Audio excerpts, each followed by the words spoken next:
นายโอ้พ่องก็ให้ห้องกอดลูกกอดหลานได้สั่งลาลูกหลานเปิ่นจะเอาป่อไปเข้าสงครามจับปืนจากที่เคยจับปากกา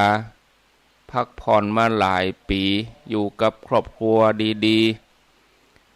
ๆคำว่าสงครามนี่จึงบดีนะญาติโยมเนาะมีกับความสูญเสียพ่องก็กลัวที่จะได้ไปเป็นทหารลบหนีออกนอกประเทศโตญาติโยมหลายร้อยหลายพันพอข่าวต่างประเทศนี่สลดใจเหมือนกันป่อบ้านครอบครัวพ่องก็กอดลูกกอดเมียล่ำลากันอันเนี้ยญาติโยมจะหมดเวลานี่เนาะข้างแหม2 วันอุปมาให้ฟังญาติพี่น้องที่เปิ้นปล่อยออกมาให้มารับของกินของทานมารับบุญกุศลกับญาติที่อยู่เมืองคนเหลือเวลาแถม2 วันนี่วันที่24 25จะหมดเวลาแล้วรอกองหากะกองหาท่าอย่างใดก็ไผก็บ่บัดดานฮื้อรู้นี่ไผก็บ่บัดส่งครัวมาฮื้อรู้นี่ถ้าจะกองหาเหมือนกันนะเนาะแต่ถ้าเฮาได้ทำแล้วตั้งแต่เดือน12ออกค่ำมาเดือน12เพ็งถ้าเฮาได้ได้ทำแล้วก็คือม่วนใจอุ่นใจไว้มาปะกันวันนี้ท่ามกลางสายฝนลงมาชุ่มฉ่ำตั้งแต่ดึกเลยตลอดทั้งคืนมาถึงเจ้านี้ตอนนี้ก็ยังมีสายฝนโปรยปลายหลายพื้นที่ก็ลงมาบักขาดสายฤดูของเปิ้นเนาะแล้วก็ตามพยากรณ์อากาศก็ตั้งนี้ไปปุ่น25 26 27 28ปุ่นก็จะมีตลอดจนถึงฮอดสิ้นเดือนปุ่นนะเนี่ยมีมรสุมก็มีพายุก็จะเข้ามาเรื่อยๆก่อตัวแถมหลายลูกพายุก็มาถึงเมืองไทยเฮาก็จะเป็นร่องมรสุมเฮียเป็นย่อมความกดอากาศเฮียมาถึงขั้นที่จะมาเป็นพายุไต้ฝุ่นซุปเปอร์ไต้ฝุ่นอย่างต่างประเทศถ้าเป็นต่างประเทศนี่ญาติโยมจะต้องอพยพคนหลายหมื่นหลายล้านลบหนีพายุเฮามาหันข่าวต่างประเทศนี่ท่วมนักเด้นะรถนี่ลอยเป็นกันบ้านนี่พังไปเลยเขื่อนแตกพ่องกาญาติโยมเสียหายนักแต่มาถึงเมืองไทยเฮานี่ก็กลายเป็นร่องมรสุมเฮียเป็นย่อมความกดอากาศเฮียก็บ่รุนแรงฝนตกก็บ่มีลมอะไรอย่างเข้ามาคือวิตกกังวลนักญาติโยมมาพอข่าวต่างประเทศนี่มานึกถึงเป็นหน้าบุญเนาะที่เฮาได้มาเกิดบนผืนแผ่นดินที่อุดมสมบูรณ์เนี่ยอันนี้ก็เข้าหลักอยู่ในธรรมที่ว่าอยู่ในถิ่นที่เหมาะสมอยู่ในถิ่นที่เหมาะสมปฏิรูปเทศวาสุจะวันนี้ตามปกติแล้วนี่ญาติโยมจะได้ฟังท่านพระอาจารย์นิคมวัดจันทร์อำเภอกัลยาณิวัฒนาแต่เนื่องจากว่าวันนี้นี่ท่านติดภารกิจท่านไปงานสลากพัดท่านแจ้งเฮตมาเมื่อตะว่าวันนี้บ่ได้อยู่เนอะไปสลากพัดที่อำเภอป้าวอันนี้มนต์จัดแตนเลยท่านพระครูวัดจันทร์ตามปกติแล้ววันนี้วันเสาร์ญาติโยมหมู่เฮาทั้งหลายก็ฟังรายการธรรมะภาคภาษาปากยอวันนี้อาตมาแทนท่านพระอาจารย์เปิ้นไปก่อนเนาะเวลา1 ชั่วโมง6 โมงถึง7 โมงก็วันนี้เป็นท่านสมชาติอัตตปัญโยท่านจะได้จัดรายการมาถึงเรื่องตะกี้ว่าเฮาทั้งหลายมีบุญนอกจากจะบ่ได้เกิดบนเส้นที่แผ่นดินไหวรุนแรงปนห้องว่าเป็นรอยเลื่อน รอยเลื่อนที่เกิดแผ่นดินไหวรุนแรงก็บ่มีแผ่นดินไหวบ่มีภูเขาไฟระเบิดแล้วก็บ่มีพายุลูกใหญ่ลูกหลวงก็ถือว่าเป็นบุญแล้วเฮาก็บ่ได้เกิดในบนใกล้ชายแดนที่มีสงครามก็มาอ่านนี่โอ้จะเดือดร้อนบอกใดญาติโยมทั้งหลายขนาดอยู่ไกลอยู่คนละทวีปเฮายังได้รับผลกระทบอันนี้ถ้าเกิดบนผืนแผ่นดินเฮานี่โอ้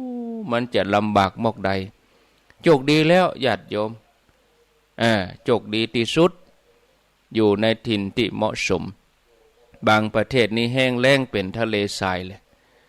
เสาะอันยังกินนี่ยากบ้านเฮานี่โอ้ฝนตกมาเอาเมล็ดพันธุ์เอากล้าหวานลงไปในดินมันถึงงอกขึ้นมา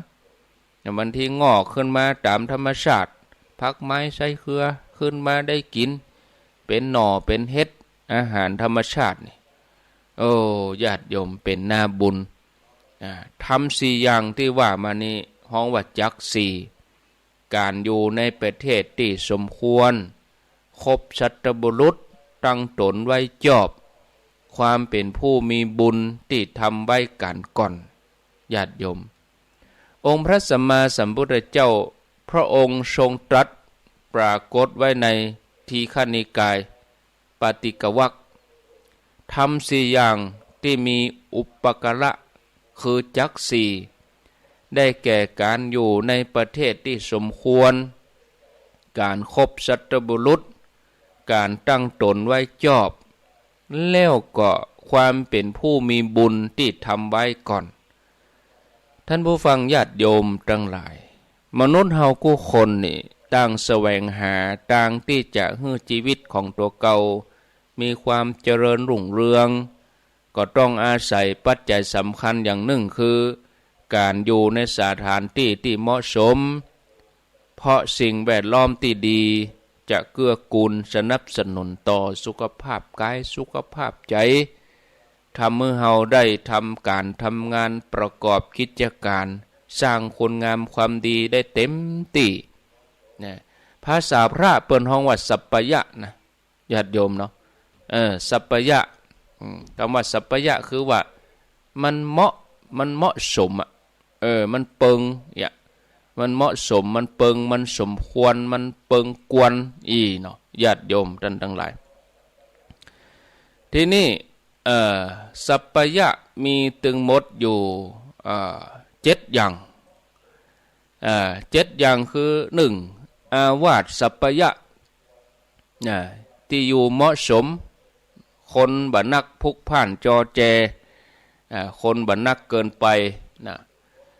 แล้วก็ห่างไกลหมู่บ้านพอสมควร2โคจรสัปปยะคือว่าที่เฮาจะไปบิณฑบาตนะเหมาะสมมีหมู่บ้านชุมชนที่มีอาหารบริบูรณ์บ่ไกลใกล้ล่ำไปอันที่3ภัสสะสัปปยะคือว่าการได้อู้ได้จาที่เหมาะกันคือได้อู้กัน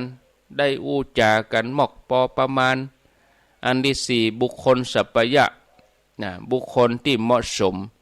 เฮาได้อยู่ใกล้ผู้ทรงคุณเปิ้นมีภูมิปัญญาปรึกษาหารือเป็นกัลยาณมิตรเปิ้นฮ้องว่ามีบุคคลสัปปยะอยู่ด้วยกันสมานสามัคคีบ่ขัดแย้งอันที่5โภชนะสัปปยะอาหารเหมาะสมถูกกับร่างกายเกื้อกูลต่อสุขภาพนะ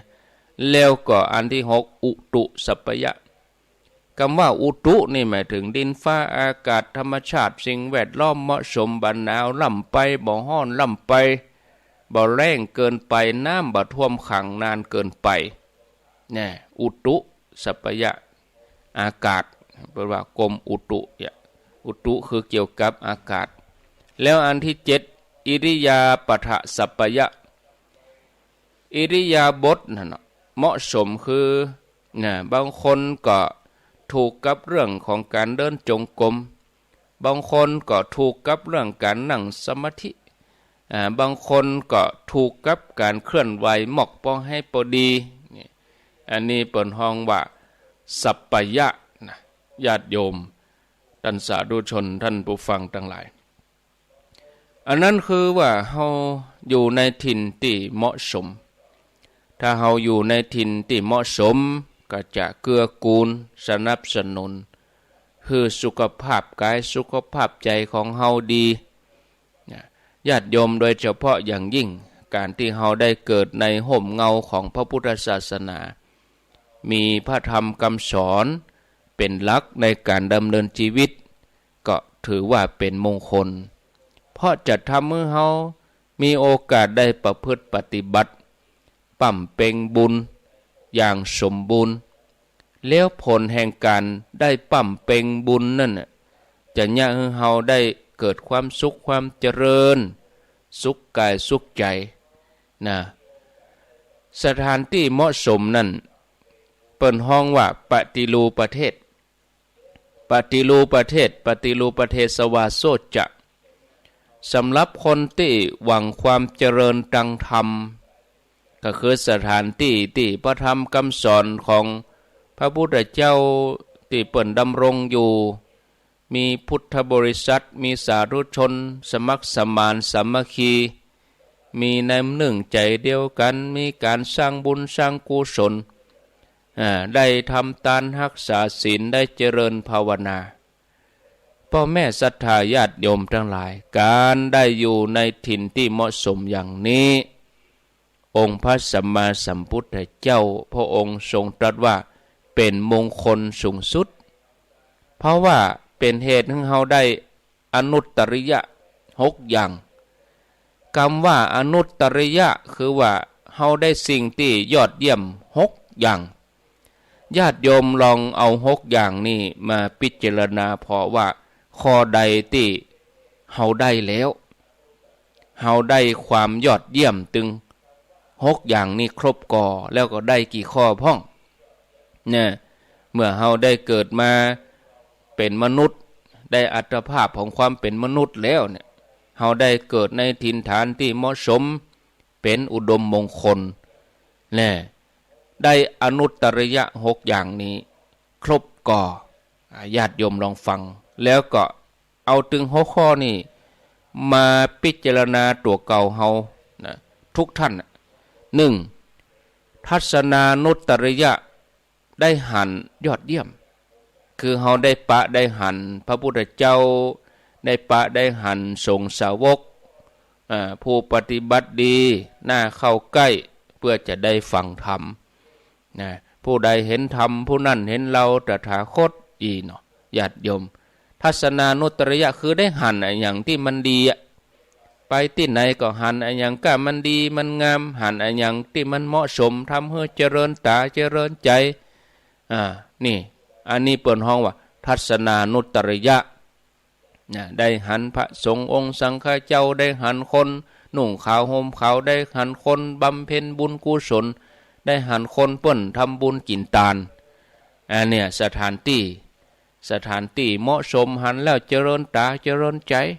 เปิ่นห้องว่าทัศนานุตตริยะอันที่2สวนานุตตริยะคือได้ฟังเฮาได้ฟังสิ่งดี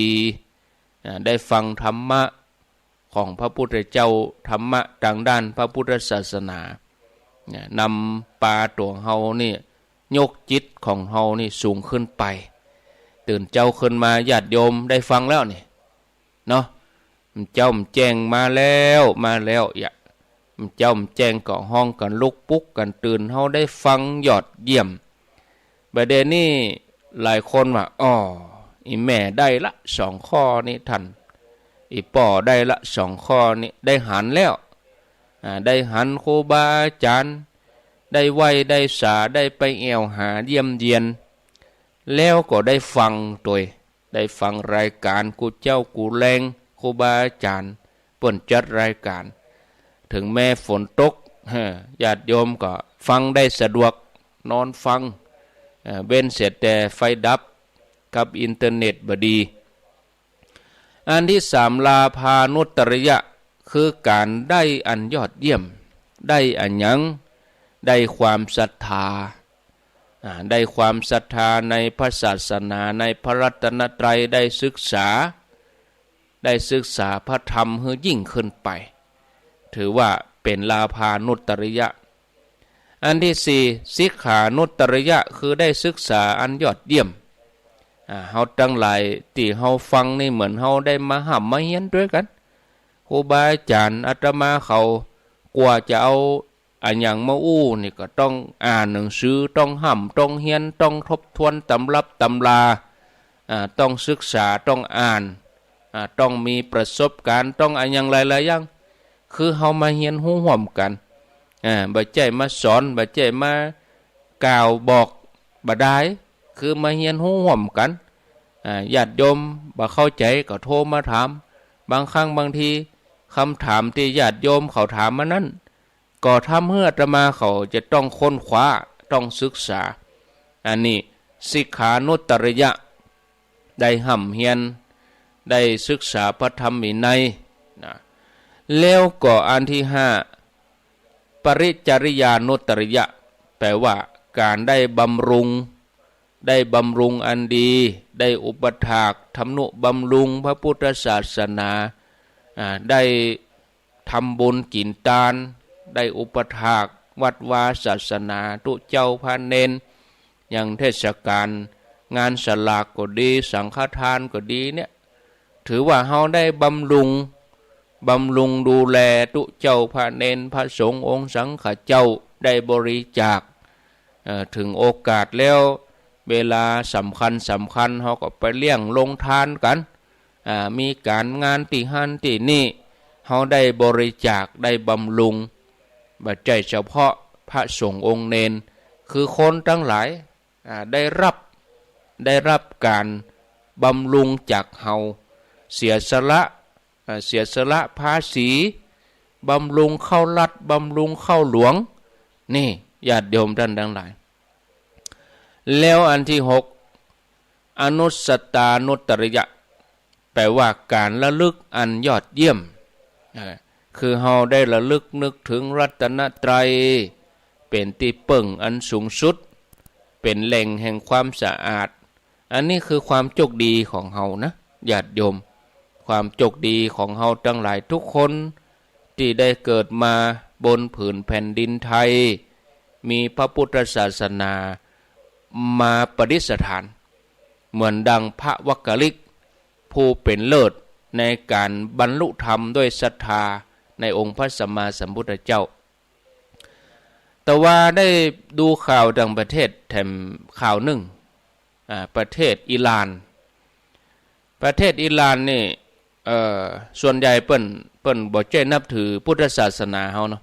เปิ้นนับถือแห่งศาสนาหนึ่งก็มีการคุมผ้าสำหรับแม่หญิงนี่ถ้านับถือศาสนานี้จะคุมหมดละคุมหน้าคุมตาเหลือก้าแกนตามับคุมปากคุมหยังตัวนี่คุมผ้ายาวผ้าคุมหมดเลยทีนี้ก็มีสตรีคนหนึ่งมีแม่หญิงสาวคนหนึ่งคุมผ้าทีนี้เป็นคุมบ่หมดอาจจะด้วยความรีบร้อนหรืออย่างใดก็อาจจะอย่างใดก็เหลือผมเมนออกมาหน่อยผมของเปิ้นเมนออกมาหน่อยตำรวจยับไปก็เอาไปบุบแล้วก็เอาหัวกำหัวจนฝาอาการสาหัสแล้วก็ตายเลยโอ้กำนันคนตั้งหลายก็ประท้วงกันนะประท้วงโอ้ญาติโยมทั้งหลายโอ้รุนแรงเนาะกล้าคุมผ้าบะมิดบะได้เนี่ยเอากันตายเลยโดขนาดนั้นเลยนะประเทศอิหร่านพวกตังแถวอาหรับอิหร่านญาติโยมลองพอข่าวเนอะ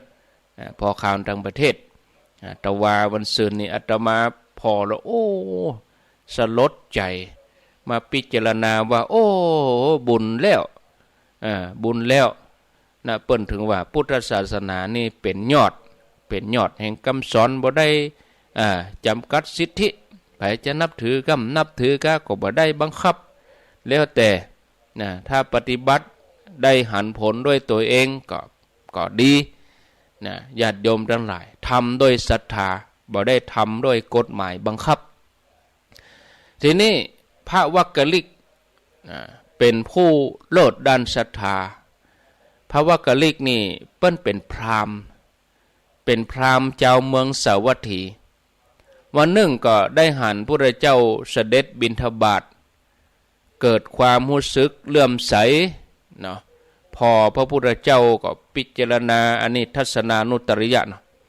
โอ้พอพระพุทธเจ้ามีความสุขอิ่มเอิบบ่ฮู้เบื่อก็กึดหาวิธีที่จะไปอยู่ใกล้ๆพระพุทธเจ้าเพื่อจะได้หันเต็มที่ก็พิจารณาว่าโอ้การบวชเนี่ยเป็นวิธีที่จะทำให้ตัวเองได้เข้าใกล้พระพุทธเจ้าแล้วก็ทำให้ความประสงค์นั้นสมหวังก็เลยติดสอยห้อยตามเนี่ยตัวพระพุทธเจ้าไปถึงวัดพระเชตวันเพื่อไปขอบวชพระองค์ก็หันอุปนิสัยของพระวักกลิกก็เลยยินยอมบวชตั้งแต่บวชมาพระวักกลิกก็บ่ยอมทำอะไรอย่างหาโอกาสนั่งจ้องมองพระพุทธเจ้าแล้วก็ติดตามไปทุกคนทุกแห่งบอกว่าพระองค์จะนั่งจะยืนก็พอแล้วก็เลือกสถานที่ที่หันพระพุทธเจ้าได้ชัดถนัดนี่พระองค์ก็ดูจริตว่าวักกลินี่จะมีปารมีแก่กล้าก่อนก่อใกล้จะได้กาพระองค์ก็ย่อมได้ตรัสอย่างเตื้อจนเวลาผ่านไปเมื่อหันว่าพระวักกลิกนี่มีญาณแก่กล้าพระองค์ก็ตรัสเตือนพระวักกลิกว่าวักกลิจะมีประโยชน์อันอย่างกับการที่เธอเที่ยวดูร่างกายอันเปื่อยเน่าวักกลิผู้ใดหันธรรมผู้นั้นชื่อว่าหันเราผู้ใดหันเราผู้นั้นหันธรรมเนี่ยแม้พระเจ้าพระองค์จะตัดอย่างพระวักกลิกก็ยังรู้สึกตัวเตื้อก็ยังคอยติดตามเฝ้าดูพระพุทธเจ้าพระองค์ก็ทรงดำริว่าถ้าภิกษุรูปนี้บ่ได้ความสังเวชจะบ่ได้หู้เมื่อถึงวันเข้าพรรษาพระองค์ก็เลยห้ามพระวักกลิว่าวักกลิตั้งนี้ไปนี่เธอบ่ต้องติดตามเราตถาคตแถมต่อไปเนอะบ่ต้องตัวไปไหนแล้วนะพระวักกลิเสียใจที่พุทธองค์ห้ามเกิดว่าโอ้ถ้าเฮาบ่ได้หันบ่ได้ไหวพุทธเจ้าเฮาจะมีชีวิตอยู่ไปเนี่ยหยังพระวักกลิกนี่ขึ้นไปบนดอยเขาคิดจกุฏตั้งใจว่าจะไปโดดหน้าผาหรอจะไปฆ่าตัวตายพระพุทธเจ้าพระองค์ก็หู้ด้วยพยานพระองค์ก็ดำริว่าถ้าว่าพระองค์บ่ได้ไปปลอบโยนอุปนิสัยแห่งมรรคผลของท่านวักกลิกนั้นก็จะถูกทำลายคือจะตายก่อนโดยที่บ่ได้บรรลุธรรมพระองค์ก็เลยเปล่งรัศมีแสดงพระองค์เหมือนเสด็จไปประทับอยู่เบื้องหน้าของพระวักกลิในขณะนั้นพระองค์ก็เหยียดพระหัตถ์ออกมาแล้วก็ตรัสว่ามาเถิดวักกลิอย่ากลัวเลยจงแลดูตถาคตเฮาจะยกเธอเนี่ยเหมือนพยุงจ้างขึ้นจากเปลือกตมมาเถิดวักกลิเธออย่ากลัวจงแลดูตถาคตเราจะยกเธอขึ้นเหมือนคนจ้วยพระจันทร์ในยามถูกลาหูจับพระวักกลิกได้ยินเสียงพระเจ้าห้องชื่อตัวเก่าโอ้ได้สติมีความปึ้มความโศกเศร้าที่มีก็หายเหมือนสระน้ำที่แห้งแล้วก็มีฝนตกมาจนเต็มมีความปลื้มปิติทำให้กายเบาใจเบาเมื่อกายเบาใจเบาตัวท่านวักกลิกก็ลอยขึ้นไปในอากาศนึกถึงกรรมของพระเจ้าพยายามข่มปิติเจริญวิปัสสนาในที่สุดก็บรรลุอรหันต์โดยปฏิสัมภิทาดกญาติโยมทั้งหลายเฮาจะหันว่าการได้อยู่ปฏิรูปประเทศยังกับท่านพระวักกลิกเป็นมงคลแก่ชีวิตเพราะว่าอย่างเพราะว่าท่านอยู่ในกรุงสาวัตถี กรุงสาวัตถีนี่เป็นที่ตั้งของวัดพระเชตวันโดที่พระพุทธเจ้าพระองค์ประทับอยู่เมินที่สุดก็เลยมีโอกาสได้หันพุทธเจ้าหันแล้วก็มีความศรัทธาเลื่อมใสได้บวชในพุทธศาสนาได้อาบน้ำฟังธรรมได้ฝึกฝนตนเองจนในที่สุดก็บรรลุนิพพานไปเลยแม้ท่านจะเป็นคนที่ติดในรูปทัศนานุตตรยะนะติดในรูปแต่เมื่ออินทรีย์แก่กล้านะได้รับคำสอนจากพระพุทธเจ้านะท่านก็เอาชนะการติดรูปนั้นในที่สุดก็บรรลุอรหันต์เมื่อเราทั้งหลายก็เหมือนเดียวกันเราทั้งหลายเป็นผู้มีบุญที่ได้สั่งสมไว้ดีแล้วมาก่อนเราทั้งหลายถึงได้เกิดในปฏิรูปประเทศบนผืนแผ่นดินไทยนะมีพุทธศาสนาประดิษฐานคนทั้งหลายก็หุมทำบุญกินทานนะสิ่งแวดล้อมก็ดีฉะนั้นญาติโยมเฮาควรจะตั้งอยู่ในความประมาทในการดำเนินชีวิตมันทำบุญฮึดทานรักษาศีลเจริญภาวนาเป็นประจำอยู่เนืองนิดถ้าเฮาทำได้อย่างนี้เนี่ยญาติโยมก็เหมือนว่าเฮาเอาบุญต่อบุญนี่ศรัทธาญาติโยมบุญของเฮามีมาเก่าแล้วเฮาก็มาต่อแถมมาต่อให้มันเพิ่มเติมเข้าไปบุญใหม่ก็เพิ่มเติมเข้าไปนี่ญาติโยมเนอะประพฤติปฏิบัติกันไปเนี่ยพอเวลาแล้วโอ้บัดเดี๋ยวนี้ก็5:40แล้วไผยังบ่ลุกเตื้อกะเกียมตัวลูกมาเน้อลูกมาเน้อหลับลูกเจ้ากินผักดังปายหลับลูกควายกินผักดังเก้าลูกเจ้าได้หลายลูกควายได้น้อยหลับลูกเจ้าเป็นเจ้าดังหลายหลับลูกควายป่าเฮือลูกหลานเป็นหนี้เป็นข้าลูกมาเห็นเน้อตื่นมาเห็นเน้อลูกเน้อลูกเน้อ5:40แล้วนะกำเดียว6:00ปลายกะจะแจ้งละญาติโยมเวลาเวยน่ะบางทีเฮาทำงานวันนี้โอ้ยังพอค่ำแล้วนี่ยังพอค่ำแล้วนี่โอ้การยังบ่แล้วดีแต่เตื้อโอ้ยังพอค่ำละผ่านไปแห่งวันโอ้ก้นหัวลงนอนเมื่อใดมันจะแจ้งใครฮื้องานมันแล้วใครฮื้องานมันผ่านไปฮื้อมันแจ้งเวยๆประเด็นนี้ตื่นมาแจ้งโอ้เวลาก็ผ่านไปแถมเวลาก็ผ่านไปแถมเวลานี่ญาติโยมทั้งหลายพรากทุกอย่างเลยเนาะตึงสังขารร่างกายของเฮาแล้วก็ส่งมอบความชราให้เฮาเนาะญาติโยมท่านทั้งหลายห่วงเดือนกันยานี่ญาติโยมทั้งหลายเป็นเดือนของการเกษียณอายุราชการนะของบรรดาผู้ที่ทำงานเนี่ยบ่มีงานใดที่บ่มีวันเลิกลาเนาะชีวิตการทำงานก็เหมือนเดียวกันเดือนกันยาเนี่ยมันเป็นเดือนของที่เปิ้นลาตำแหน่งหน้าที่แต่คนที่บรรจุใหม่ก็ดีใจแต่คนที่ทำงานเก่า60ก็ต้องออกไปถ้าเฮาบ่ลุกคนอื่นก็บ่ได้นั่งนี่มันเป็นสัจธรรมไม่มีงานเลี้ยงใดไม่มีวันเลิกลาชีวิตการทำงานก็อย่างเดียวกันก็ต้องมีวันใดวันหนึ่งที่เราจะต้องเดินทางมาถึงวันนี้วันที่เราจะต้องเกษียณอายุบอกกองมาถึงเดือนกันยาเมื่อใดก็รู้สึกว่าสิ่งที่ทำงานที่คุ้นเคยอย่างหลายๆอย่างก็ทยอยออกจากที่ทำงานไปบางทีหน่วยงานมีเป็น100ก็ทยอยออกไปกำคน2คนก็ทำให้อะไรในความรู้สึกดีๆความอบอุ่น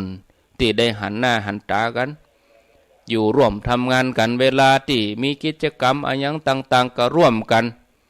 นะบางทีอยู่ที่ทำงานนักกว่าที่บ้านออกบ้านตั้งแต่เช้ามืดคนที่บ้านยังบ่ตื่นเตื้อนะ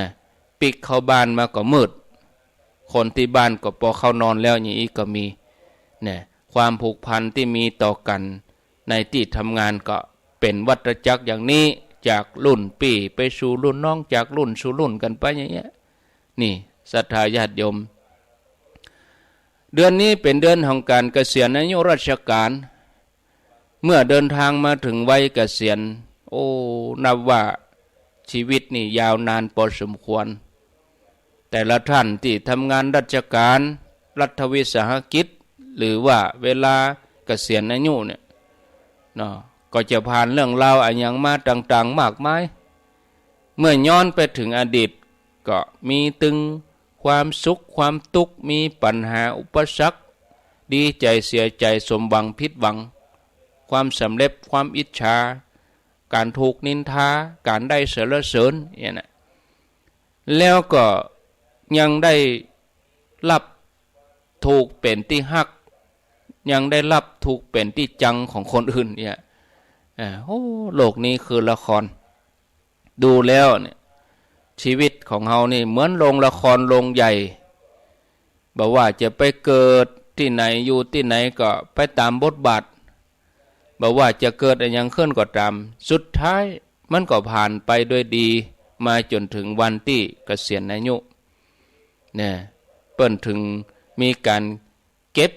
เรื่องราวดีๆไว้นะที่ต้องเอามาบอกมาสอนมาบอกมากล่าวแล้วก็หวนนึกถึงวันวานความวิตกกังวลถึงอนาคตเป็นเรื่องธรรมดาของคนเกษียณบางทีเกษียณวันนี้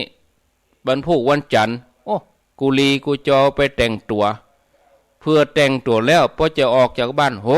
เฮาหมดแล้วลุนี่เฮาเกษียณแล้วนะแต่งตัวแล้วล่ะพอจะนั่งรถละโอ้กึดใจได้โอ้เฮาใจได้ทำงานแล้วเปิ่นฮือเฮาออกแล้วญาติโยมทั้งหลายความวิตกกังวลถึงอนาคตนี่เป็นเรื่องธรรมดาของคนเกษียณเนื่องจากวิถีชีวิตต่อจากนี้ไปมันก็จะต้องเปลี่ยนแปลงไปจากคนที่มีตำแหน่งสูง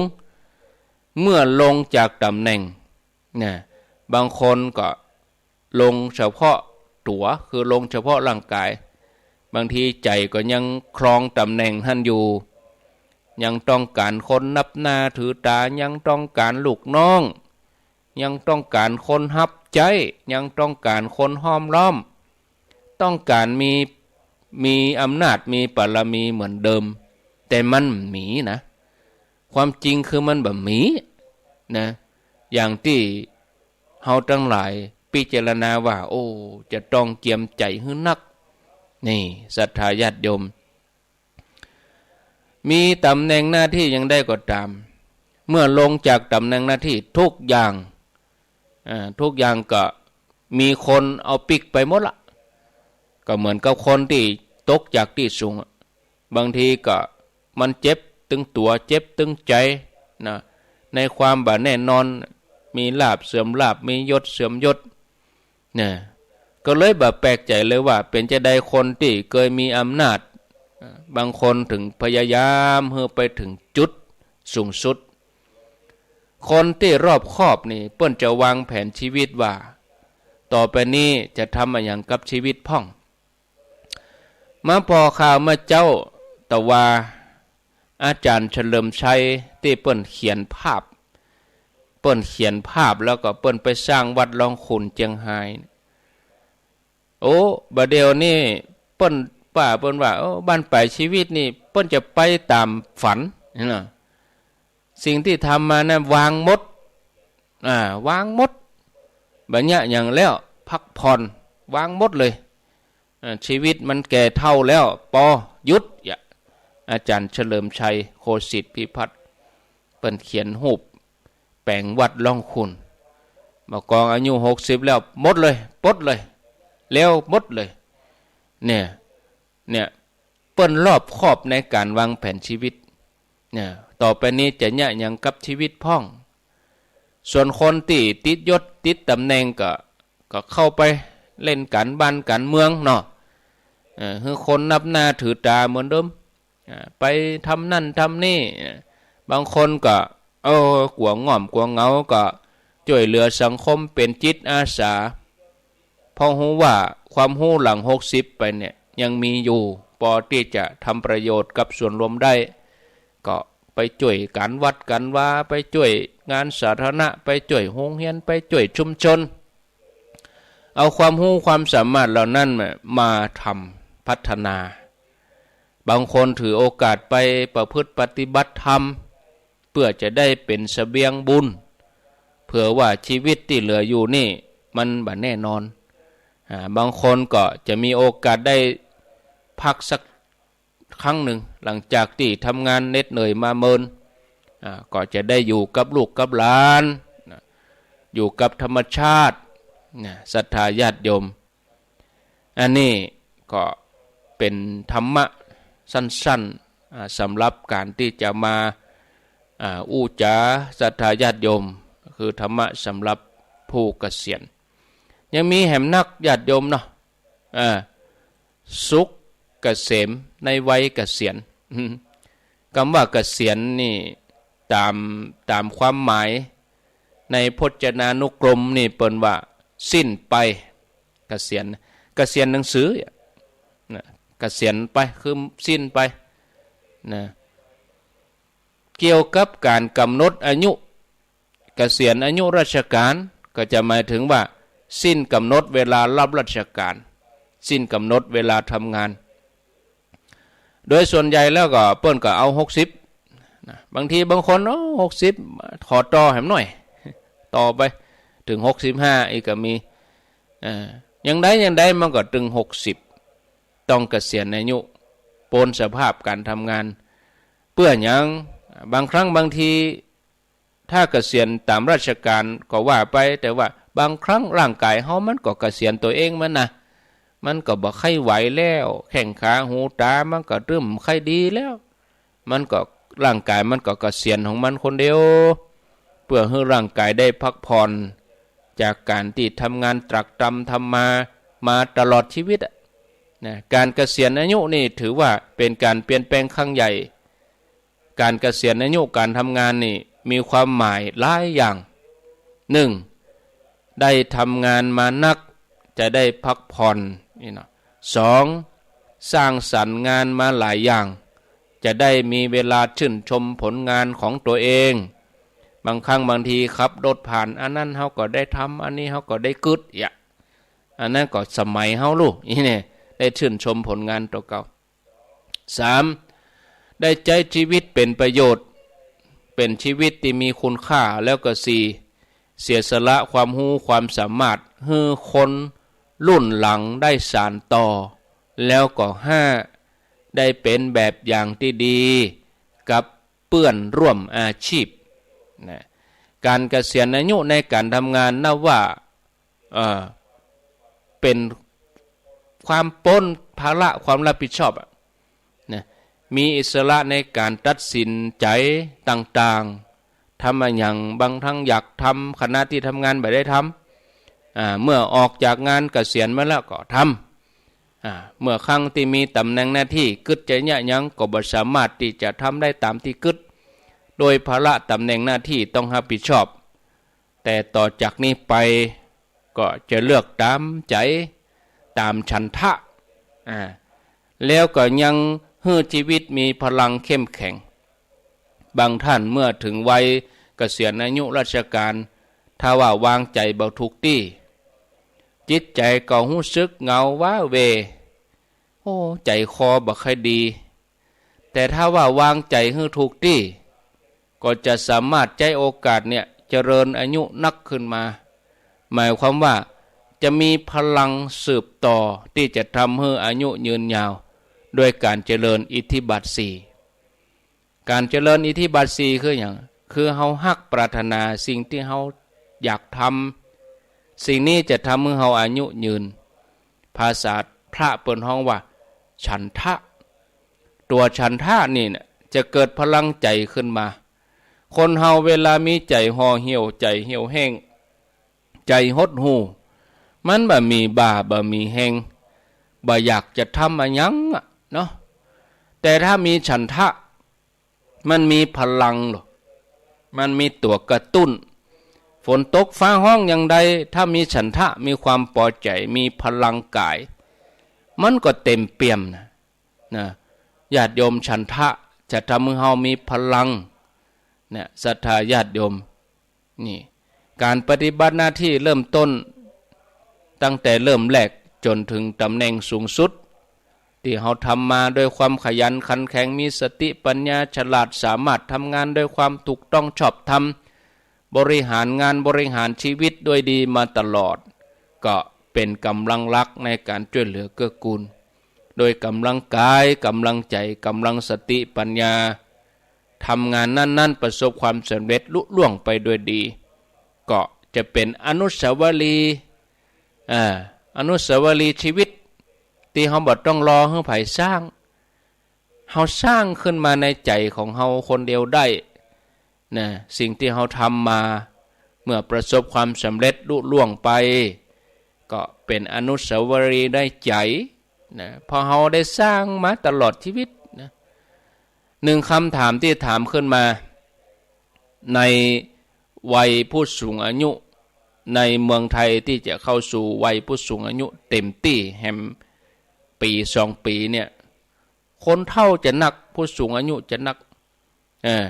ชราอย่างมีเปิดห้องว่าสูงวัยอย่างมีค่าชราอย่างมีคุณประโยชน์นะนี่ศรัทธาญาติโยมเพราะเมื่อเฮาเลี่ยงตัวเลขของอายุที่เพิ่มขึ้นตลอดจนถึงความเสื่อมของร่างกายบ่ได้ฉะนั้น